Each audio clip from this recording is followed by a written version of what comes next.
బట్టతలతో బాధపడుతున్నారా? ఆధునితనమైన పద్ధతిలో hair transplantation చేయబడును. Face clinic Hyderabad. అనుకోకుండా ఇన్ఫ్లుయెన్సర్ అయిపోయారు. ఈవిడ ఇన్ఫ్లుయెన్సర్ అయిపోవాల్సి వచ్చింది. ఇంకెవరో వీడియో తీసిన తర్వాత ఇన్ఫ్లుయెన్సర్ అయ్యారు.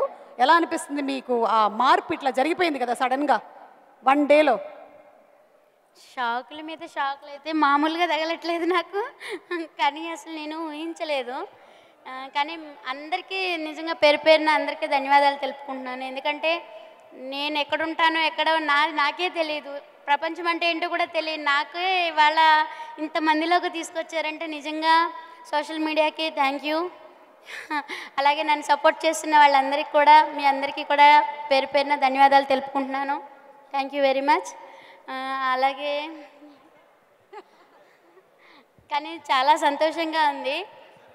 కానీ ఆత్మవిశ్వాసం ఉంటే ఏదైనా ముందుకెళ్ళొచ్చు. నాకు చదువు లేదు అని ఎప్పుడు బాధపడుతూ ఉంటే, చదువు లేదని బాధపడొద్దని, భక్తికి ముక్తికి చదువులెందుకు, ఆత్మశాంతి ఉంటే చాలు అదే దైవము, చెరువులోన చాపకెవరు ఈత నేర్పిరి, బావిలోన కప్పకెవరు భాష నేర్పిరి, అడవిలోన అమసకెవరు ఆట నేర్పిరి, ఆ చెట్టు మీద కోవెలకెవరు కూత నేర్పిరి, ఆ పుట్టలోన పాముకెవరు బుసలు నేర్పిరి, ఆ పుట్టిన బాలుడికెవరు ఏడ్పు నేర్పిరి అని మా అమ్మమ్మ నానమ్మ నాకు ధైర్యం చెప్పి, నేను చదువుకోలేదని బాధపడుతుంటే ఇంకా చాలా అంటే చాలా చెప్పారు.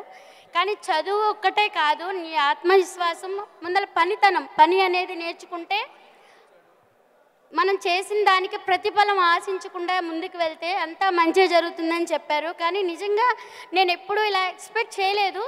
కానీ వాళ్ళు చెప్పింది పెద్దల మాట వింటే అది ఎప్పటికైనా సరే విజయమని నా విషయంలో ప్రూవ్ అయింది.